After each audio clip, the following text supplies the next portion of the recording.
Avalanche de folie, la radio qui vous donne la parole. Bonjour à tous, bienvenue sur Radio Avalanche de Folie. On est en direct jusqu'à 18h. Vous pouvez appeler au 06 83 37 44 21. Venez réagir sur l'actualité du moment ou passer un coup de gueule. C'est ça Radio Avalanche de Folie qu'on vous laisse la parole. J'ai un auditeur en ligne. Il va se présenter qui il est. La première question que je vais lui poser, qu'est-ce que tu penses du coronavirus ? Bonjour Mathieu Gallois, je suis secrétaire départemental du Parti communiste français dans le Loiret. Pour répondre à la question qu'est-ce que je pense du coronavirus, c'est une crise sanitaire très grave qui nous touche. On est une grande part de la population soumise à un confinement pour tenter de limiter la propagation de ce virus. Il faut bien entendu le respecter. Mais on voit aussi qu'il y a un certain nombre de salariés qui sont obligés d'aller travailler puisque leurs entreprises, leurs chefs, leurs patrons souhaitent que leur activité reprenne alors qu'elles ne sont ni essentielles ni indispensables pour lutter contre le Covid-19 ou pour produire des produits de première nécessité. Et ces salariés, malheureusement, doivent retourner au travail alors que leur sécurité, leurs conditions de travail ne sont pas pleinement assurées. Et puis, on voit bien aussi que cette crise sanitaire, ça montre bien tous les maux de notre société et les réponses qu'il va falloir y apporter, que depuis des dizaines d'années où on nous a imposé des coupes budgétaires dans les services publics et notamment au niveau de la santé, malheureusement, on en subit aujourd'hui les dramatiques conséquences. Pour les salariés que tu es en train de parler, on va prendre le cas, vu que nous on vient d'Orléans, de Amazon. Est-ce qu'il y a des têtes de prévues ou pas ? Alors écoutez, vous avez vu que depuis les nombreuses interpellations à la fois des organisations syndicales, des élus de Saran, de la Fédération du Loiret du Parti communiste français qui ont multiplié les interpellations auprès des pouvoirs publics. Il y a eu une décision du tribunal de Nanterre qui condamne Amazon à effectuer un diagnostic des risques encourus par les salariés sous peine d'une très forte amende par jour de retard et par infraction constatée, puisqu'ils reconnaissent que, en gros, pour schématiser, mais qu'Amazon a privilégié sa rentabilité et sa recherche de profit plutôt que d'assurer la sécurité et la santé à l'ensemble de ses salariés. C'est grave, de mettre quand même des salariés au travail sans protection, et c'est quand même grave quand même. Tout à fait, c'est même inadmissible. C'est inadmissible de voir que pour un certain nombre de patrons de multinationales, leurs profits valent mieux que nos vies.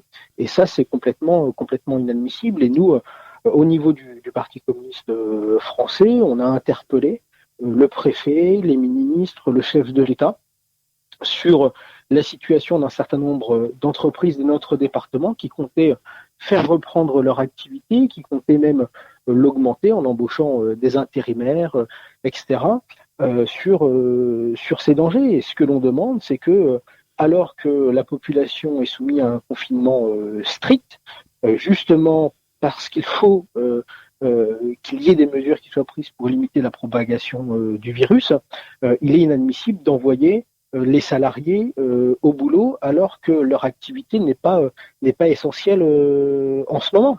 Donc on demande que l'ensemble des activités qui ne sont ni essentielles à produire des produits de première nécessité, ni utiles à lutter contre le Covid-19 ou à produire du matériel médical, on demande l'arrêt pur et simple de ces activités et que les salariés puissent percevoir leur salaire à 100%.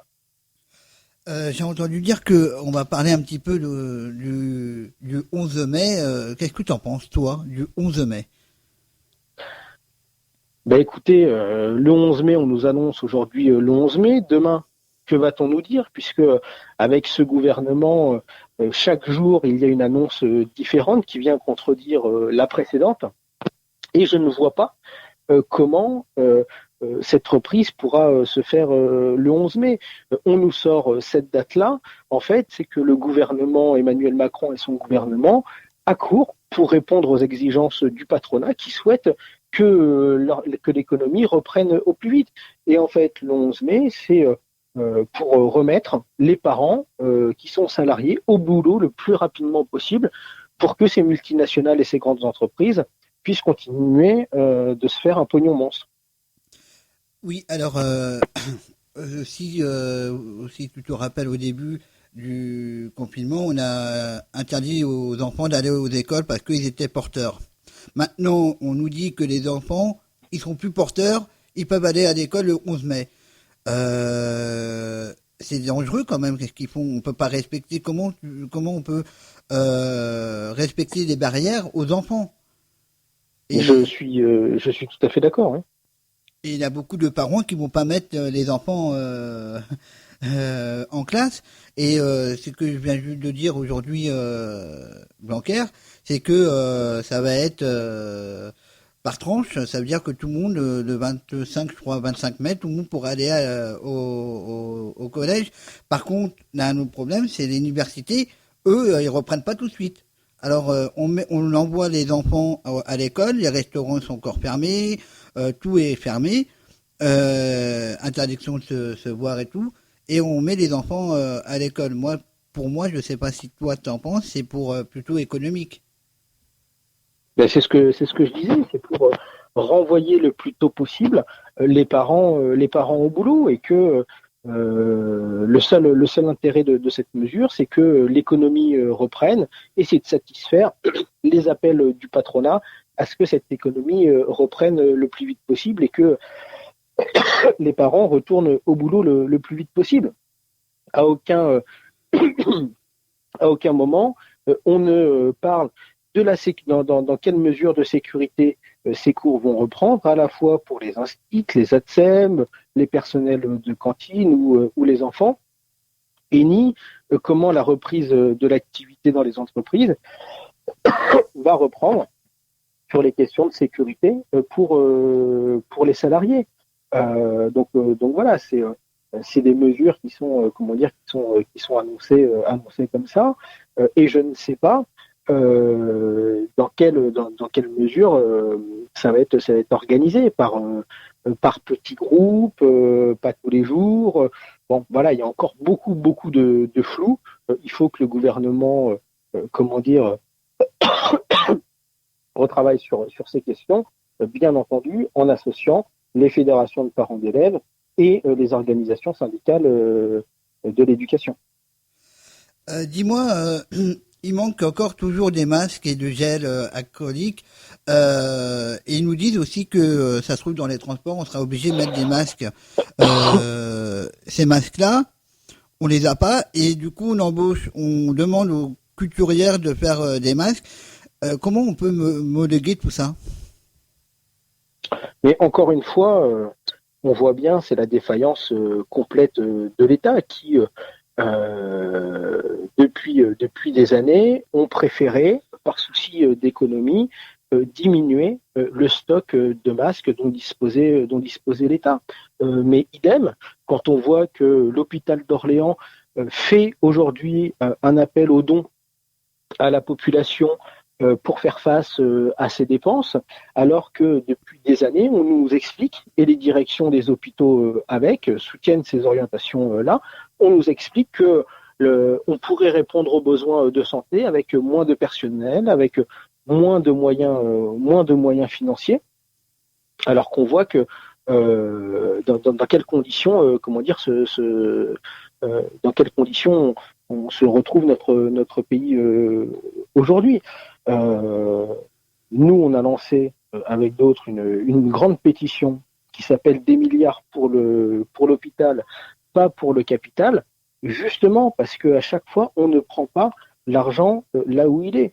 Aujourd'hui, qu'est-ce qu'on fait? C'est qu'on sollicite de nouveau la population, des citoyens, soit pour fabriquer des masques, soit pour verser des dons pour l'hôpital, mais à aucun moment on ne parle de rétablir l'impôt de solidarité sur la fortune, on ne parle de réquisitionner les dividendes qui sont actuellement en train d'être versés par centaines de millions aux actionnaires, on ne parle de mobiliser et de s'attaquer vraiment à la fraude et à l'évasion fiscale, etc., etc. Donc on voit bien qu'il y a énormément de choses à changer et que ce système capitaliste, il nous mène droit dans le mur, et cette crise que nous vivons aujourd'hui le montre, de manière encore plus flagrante. On va faire une page musicale. On se retrouve tout de suite après, toujours avec Mathieu Gallois.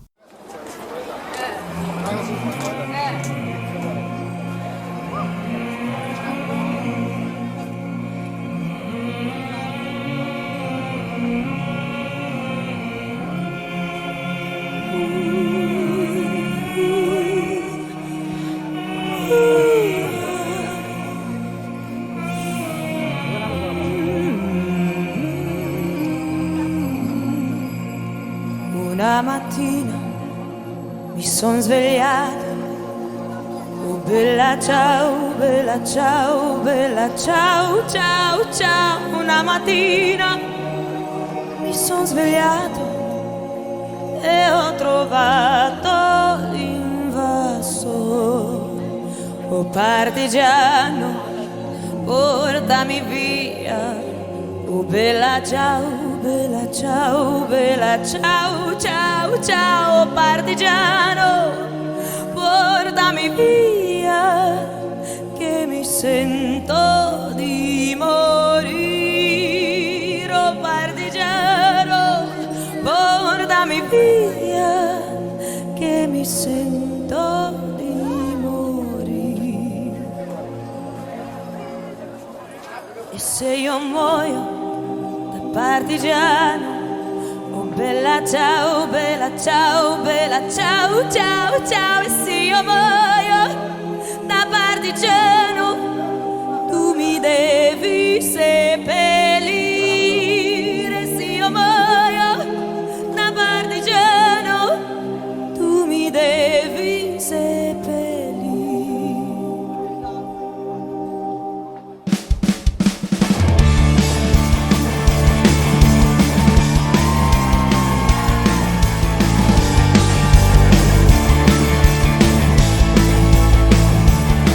Una mattina mi sono sbagliato, oh bella ciao, bella ciao, bella ciao, ciao, ciao. Una mattina mi sono sbagliato e ho trovato l'invasore. Un partigiano, portami via, oh bella ciao, bella ciao, bella ciao, ciao, ciao. Oh partigiano, portami via, che mi sento di morire. Oh partigiano, portami via, che mi sento di morire.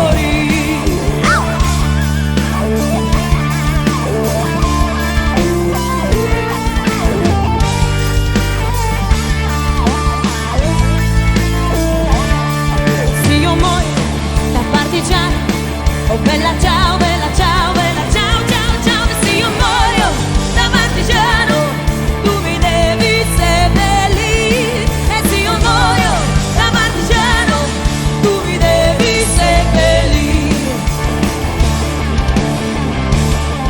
Oh oh, hey.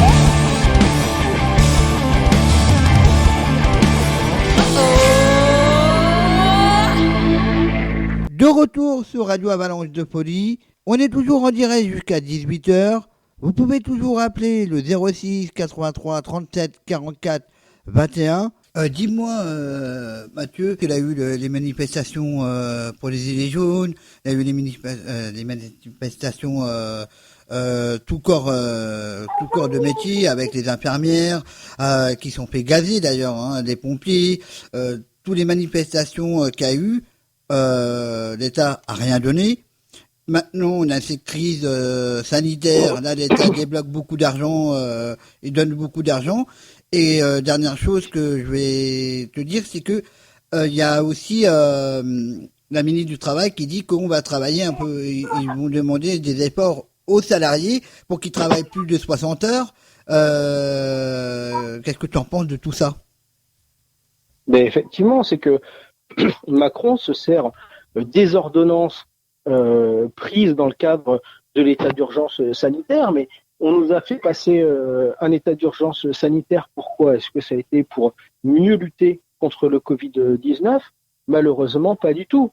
Au contraire, ça a été un état d'urgence pour faire passer un certain nombre d'ordonnances et de profiter honteusement de cette crise pour attaquer de nouveau les droits des salariés. Et on voit que demande le MEDEF, c'est que ce serait une nouvelle fois aux salariés de payer la note pour relancer l'économie en acceptant de nouveaux sacrifices, de travailler plus longtemps, d'avoir des jours fériés de supprimer, d'avoir des congés payés de supprimer. Et ils réclament qu'il y ait de nouvelles aides de l'État pour les entreprises, qu'il y ait de nouvelles baisses de cotisations et de réductions d'impôts pour les entreprises.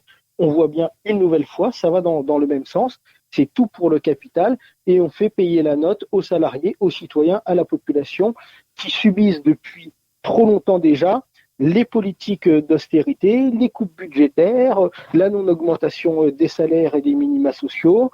On leur a déjà demandé de travailler gratuitement il y a quelques années pour aider les aînés. Donc à un moment donné, ça suffit.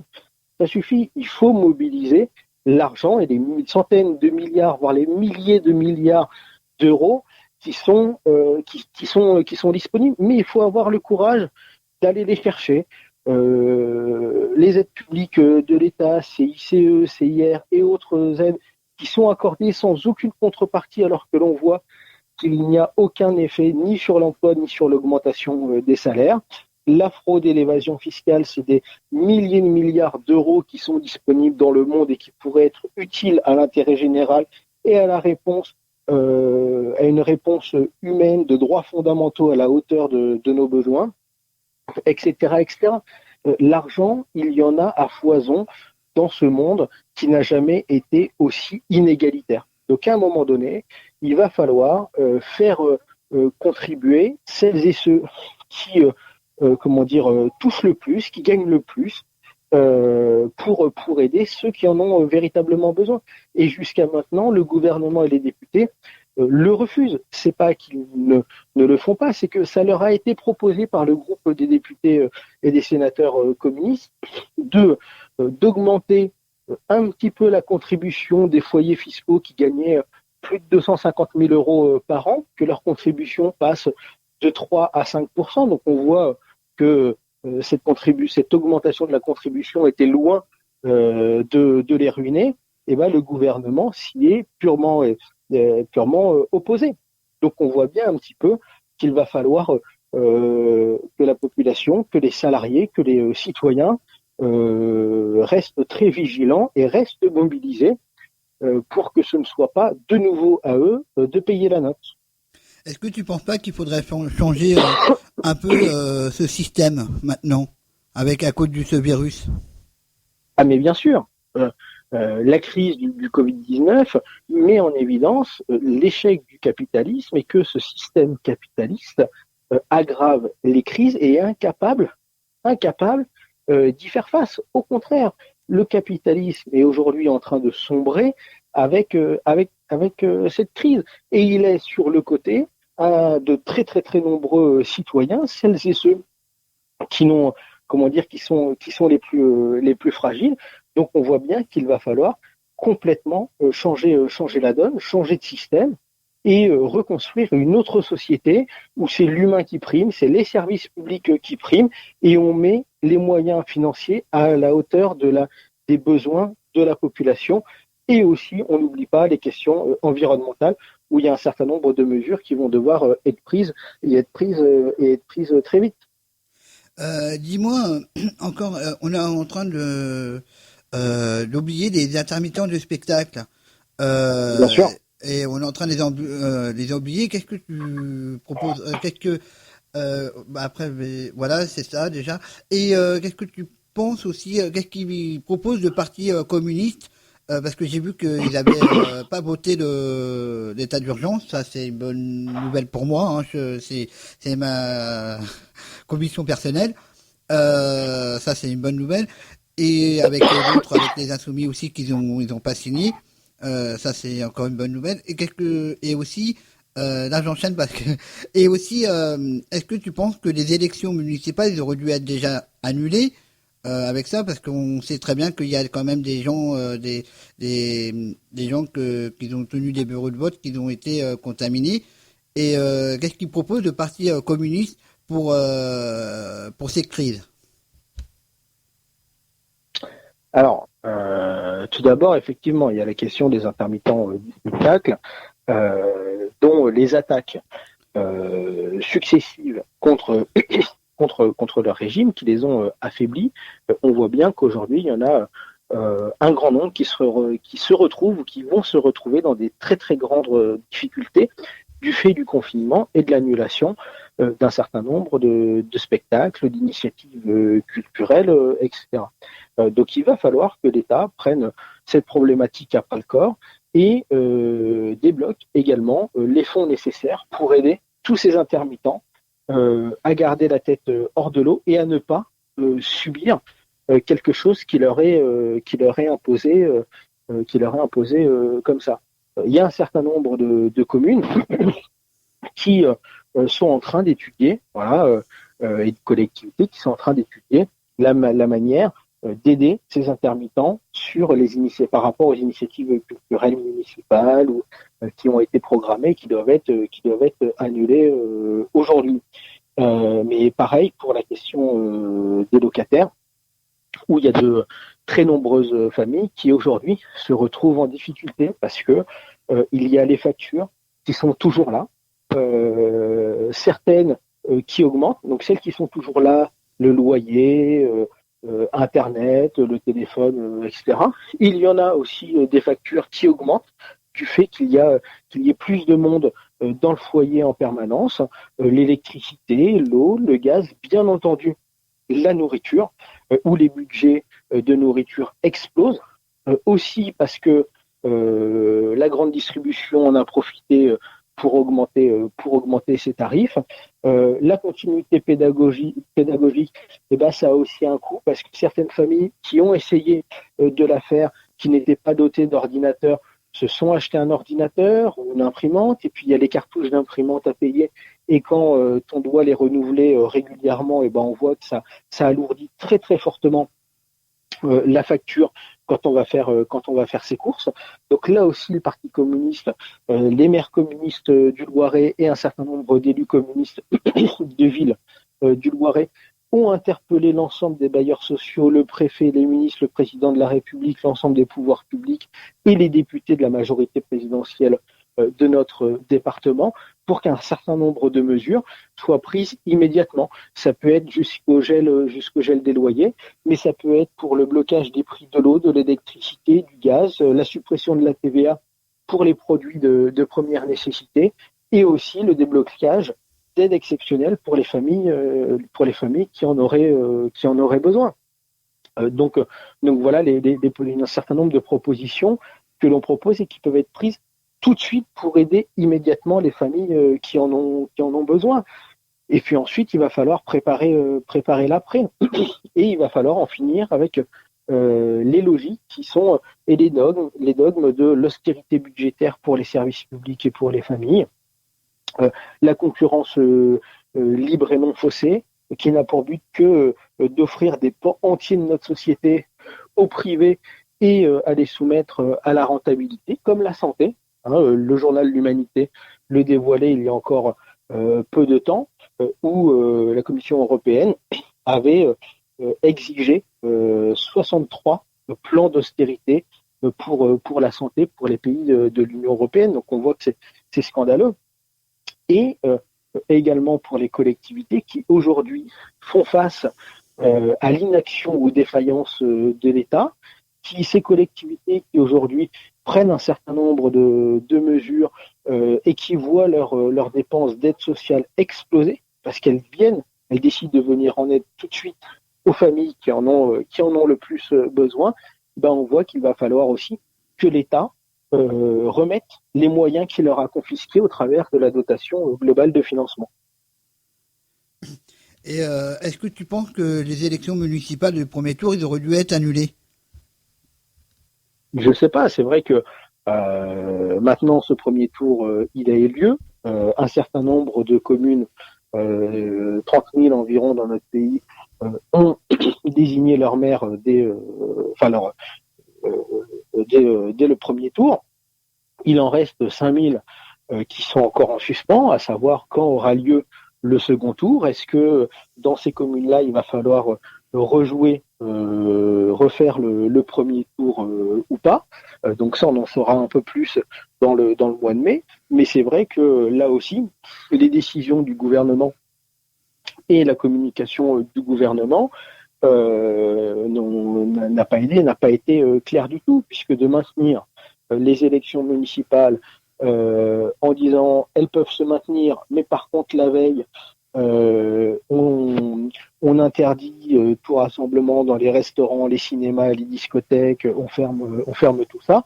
C'est vrai qu'il y a une gestion de cette crise sanitaire qui, à mon avis, n'est pas à la hauteur, ni de la part d'Emmanuel Macron, ni de la part du gouvernement et des différents ministres. Et à un moment donné, il va falloir que ces personnes-là rendent des comptes à la sortie de la crise. Qu'est-ce que tu pourrais dire? Bon, je vois dans certains. Ah oui, j'ai oublié de te dire aussi que à Chalette, il y a Hutchinson qui a, par volontariat, qui a ouvert aussi son usine encore. Qu'est-ce que tu en penses? Hutchinson vient s'ajouter à la longue liste des entreprises qui réouvrent. C'est le cas de Maury Imprimeur dans le Pithiviers, c'est le cas de Deray, c'est le cas de John Deere, d'Amazon et d'autres entreprises qui ont soit maintenu leur activité et l'ont accélérée, ou alors qui ont décidé de réouvrir leurs usines. C'est ce que je disais tout à l'heure, c'est nous, on demande que ces entreprises qui ne sont ni essentielles ni utiles à combattre le Covid-19 soient complètement arrêtées et que leurs salariés puissent toucher leur salaire à 100%. Ce sont des entreprises qui ont les reins solides et qui ont largement les moyens de payer les salariés et également tous les salariés qui dépendent de leur activité, les livreurs, les intérimaires, de les rémunérer à 100% de leur salaire. On a vu que durant cette crise, le patron d'Amazon, Jeff Bezos, a vu sa fortune depuis le début de la crise augmenter de 24 milliards d'euros. 24 milliards d'euros juste pour Jeff Bezos qui ne détient pas 100% d'Amazon. Donc imaginez l'augmentation de fortune que cette crise a provoqué pour ces grands patrons. Est-ce que cet argent il doit aller dans leur poche ou est-ce que cet argent il doit aller au contraire pour assurer la sécurité des salariés? Mais là aussi, ces entreprises, pourquoi elles se permettent ça? C'est qu'on a un gouvernement qui fait pression pour que l'activité reprenne et qui privilégie la reprise de l'activité plutôt que les salariés, leur santé et leur vie. Je crois que tu as tout dit, hein, à moins que tu veux rajouter quelque chose d'important et un truc que tu veux rajouter. Qu'est-ce que tu peux dire aux gens? Parce que bon, on voit beaucoup de gens qui se relâchent, qui ressortent un petit peu. Qu'est-ce que tu pourrais leur dire? Non, c'est qu'il faut rester très prudent. Il faut continuer de rester chez soi. C'est le meilleur moyen de rendre service au personnel soignant qui est mobilisé, qui est en première ligne pour faire face à la crise sanitaire, pour lutter contre le virus et pour sauver des vies.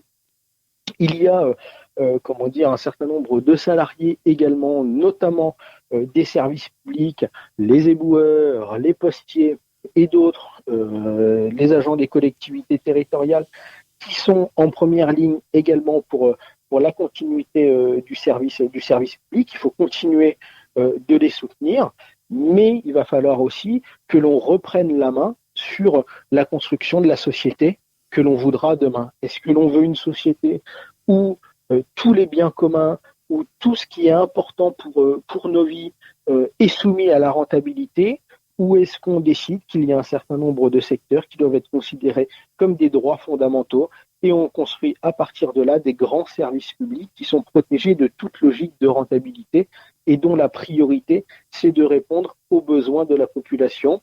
Et pour cela, on prend l'argent là où il est.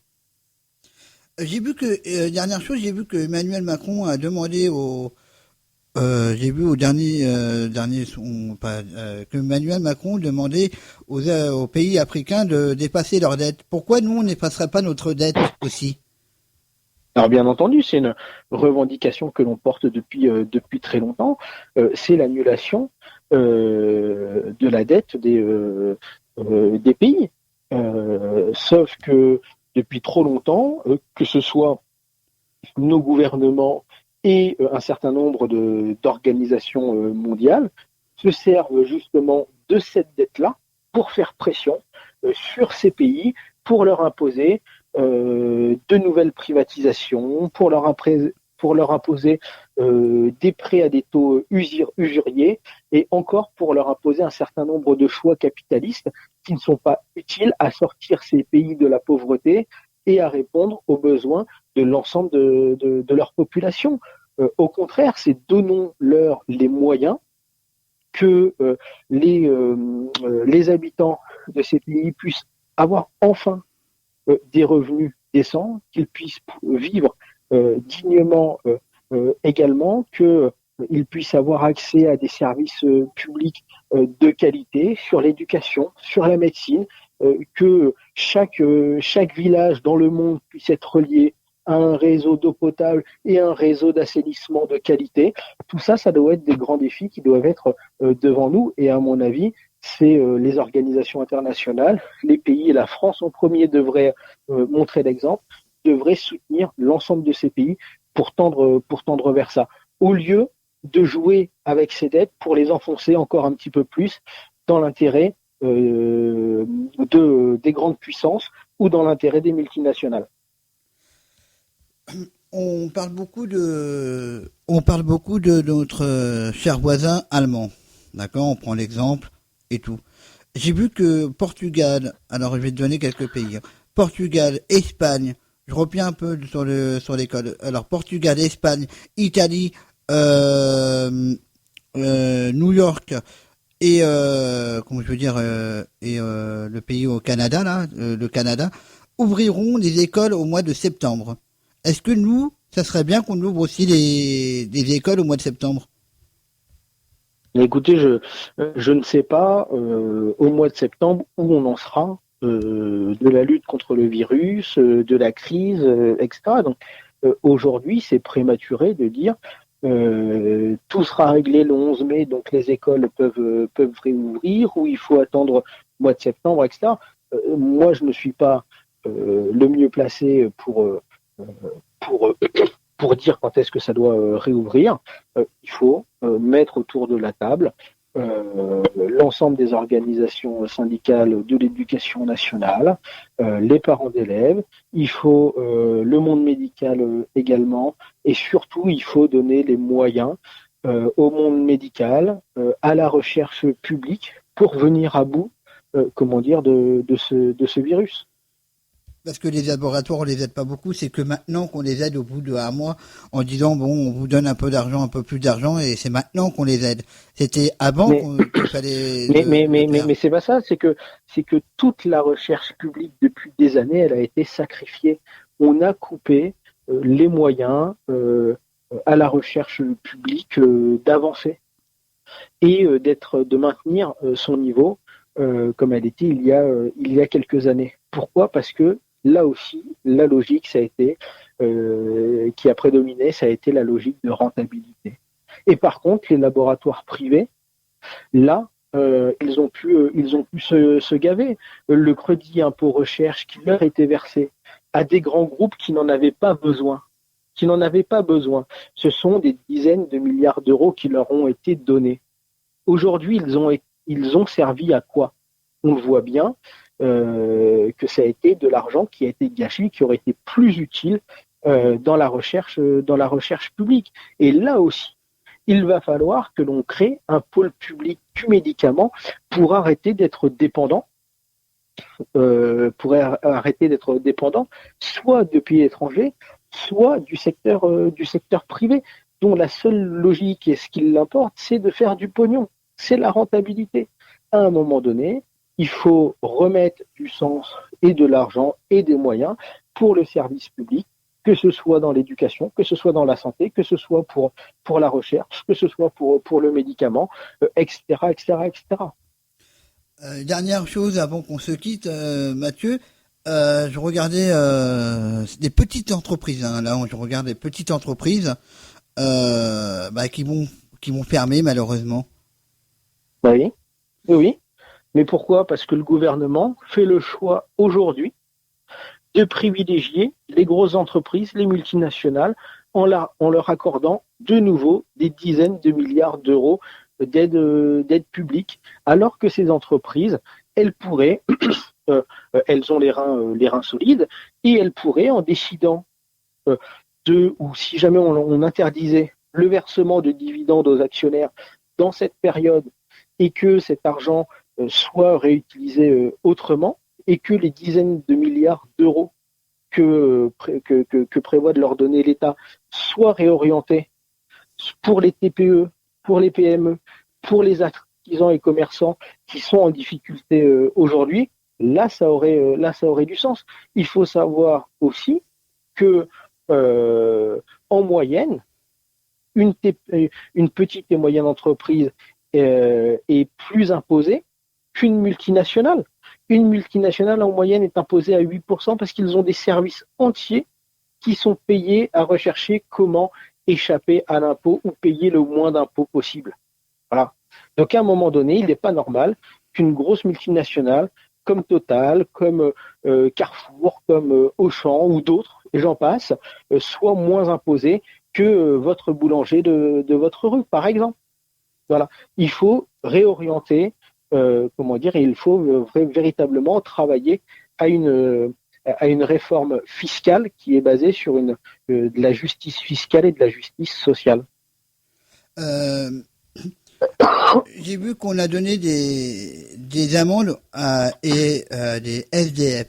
J'ai vu, mais aussi tous les gens qui vivent tout seuls, les personnes âgées qui vivent tout seuls et qui sont malheureusement, t'en as qui sont décédés, qu'on met pas dans les comptes tous les soirs. Il y a des comptes, ouais, là on est à 20 000 morts. Oui, mais c'est que les EHPAD et les hôpitaux, mais on parle pas assez de ceux-là qui sont décédés chez eux. Et pour les SDF, les handicapés, on les oublie un petit peu, bien sûr, parce que quand je regarde un élève qui a eu 135 € d'amende parce qu'il n'avait pas de domicile pique, je pense que même les amendes, c'est un peu dégueulasse, quoi. Ah oui, tout à fait. On voit bien qu'il y a un certain nombre de personnes, notamment les SDF ou les jeunes étrangers isolés, qui ont été les grands ignorés de ces mesures de confinement. Merci beaucoup Mathieu Gallois d'avoir répondu à mes questions. Je te souhaite une très bonne fin de soirée et bon courage à toi. Merci, au revoir. Merci à toi Mathieu Gallois d'avoir passé sur la radio Avalanche de Poli.